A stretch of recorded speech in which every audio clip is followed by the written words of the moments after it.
feels nice to present first in this video. First of all, I would like to introduce myself. My name is Setiawan. I'm currently a second semester student from Accounting 2, my class from SD in Tanjung Pinang, or Sekolah Tinggi Ilmu Ekonomi Pembangunan Tanjung Pinang. This video is presented as an assignment from the subject of English, Economy, and Business.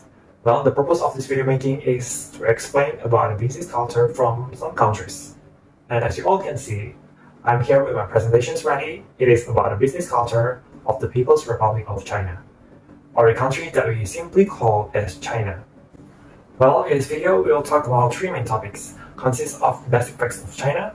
Next is what we should do in China's business culture. And the last one is what we must not do in China's business culture. Well, let's start from the first topic. It is about the basic facts about China. Well, in China, people speak in Chinese language, or basically called as Mandarin language. And for information, there are many people starting to learn this language.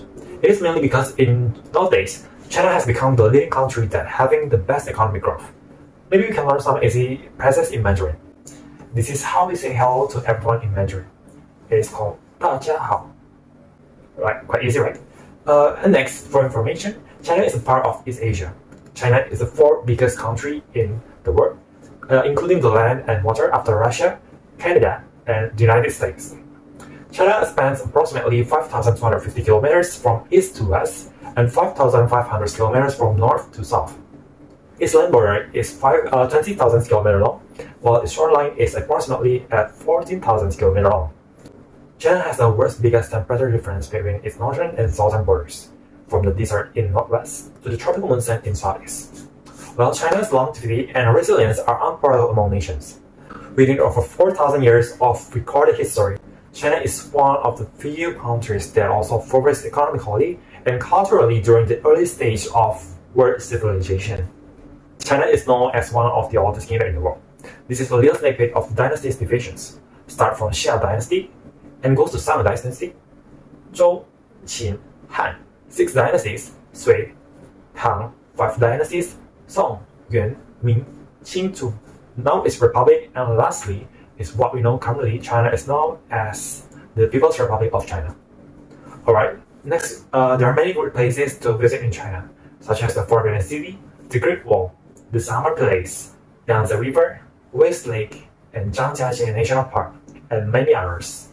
Then there are also many great dishes to try in China, such as Peking roast duck, Chinese hot pot, dim sum, char siu, baozi, and chao mian, or we know as fried noodles. And there are also much more dishes to try in China. Well, I think those are little basic facts that we need to know before talking deeply about business culture in China. Next, we will talk about the main topic of this video, the business culture in China. As we know, China remains as a land of opportunity when it comes to doing business. Whether you love it or not, business culture is something you need to know if you want to be successful in Chinese market. Well, I've divided the topic into two topics. Become what to do and what not to do when we encounter or work with Chinese people. First, we will talk about what to do in the business culture of China. There are 5 points that we need to do in China's business culture. First, it is developing relationship, or in Chinese we call it as 搞好关系. Next is acknowledge hierarchy, or 承认等级制度. The third one is respect formalities, or in Mandarin called as 懂得尊重. Next is appreciate the food, or 欣赏美食. The last one is giving out presents or gifts. It is called as 赠送礼物. Well, we will talk about it one by one. Right, the first one is developing relationship. Building a good relationship beforehand when you would like to cooperate with someone is a crucial point if you want to be successful in business work. Different from most of East Asian countries, building a relationship in Western countries sometimes be mistaken for corruption. But in China, it is a normal way of doing business. Next is acknowledge hierarchy. Chinese companies usually have a rigid understanding of hierarchy. Well, this may be important when you meet a Chinese business person. During a meeting, or for instance, Chinese employees may be unwilling to speak directly before the boss speaks, or they may ask for permission from the boss before they speak. Alright, next is respect formalities. When it comes to formal business meetings, formalities are important. This includes handshaking, formal business dress, addressing people by formal titles, and etc. Well, let's put it this way. If you're trying to make a positive impression, it's probably the best to follow formalities. And this will help you ultimately to form a good relationship with your business partner. Well, next is appreciate the food. Maybe you have heard about China has so many delicious food. China has such a rich food culture. Regardless of how they express themselves, Chinese people are proud of their cuisine. Food and drink can form an important part of business culture in China. If you travel to China to do business, expect your host to treat you to dinner. Expect the host to have point for everything. And expect there to be a lot of dishes which everyone at the table will share. Even if you don't enjoy every dish, be sure to show some appreciation of the food. Okay, last one is giving out presents or gifts. Just make sure you don't overdo it. Perhaps something that represents your hometown, like your snacks, little souvenirs, or anything else you can think of are all okay. Alright, now we have learned about important things to do in China's business culture. Let's move on to check out the don'ts. There are some things that we must not do in China's business culture. There are first, underestimate the importance of traditional culture, or in Mandarin we call it as 低估了传统文化的重要性. Next, the number 2 is let the atmosphere upward, or 让气氛变得尴尬. Next is talk about taboo topics, or in Mandarin we call it as 谈论经济话题. Next is giving tips, or in Chinese we know as 给小费. Last is talk too directly, or we call it as 说话太直接. We'll also discuss it one by one. First is underestimate the importance of traditional culture. Alright, I think that traditional Chinese culture is still very much plays a part in the lives of many Chinese people, and disrupts on businesses as well. Take holidays as an example. Chinese public holidays are arranged according to the Chinese lunar calendar.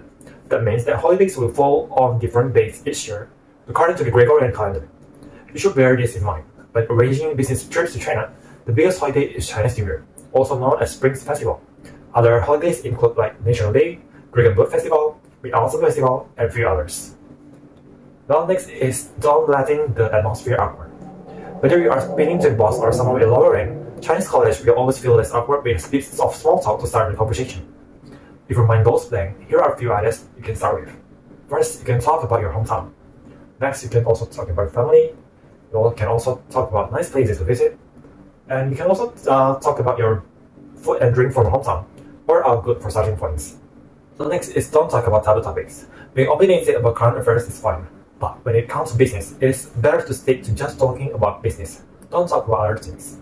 Here are a few topics that you should definitely avoid with Chinese college. First is human rights, especially the China-related human rights issues. Next, about Taiwan, specifically the question of whether Taiwan is an independent country. And many other issues I say. Like I say, having an interest in current affairs is fun, but mixing it with business is probably not for the best. Alright, next is giving tips. Well, if the service is good, a tip makes sense, right? Why should a waiter or waitress, hotel porter, bartender not be rewarded for the hard work? Because in China, if you leave a tip, it may simply cause confusion. The person who receives it may chase you down and insist on giving the money back to you. Or they may put it aside for safekeeping in hope that you will return to redeem money later. Maybe instead of a tip, give the person serving you a smile or a simple thank you, or in China you can call it 谢谢. And last is don't talk too directly, because talking too directly may make you come across as pushy and aggressive in view of your Chinese partner.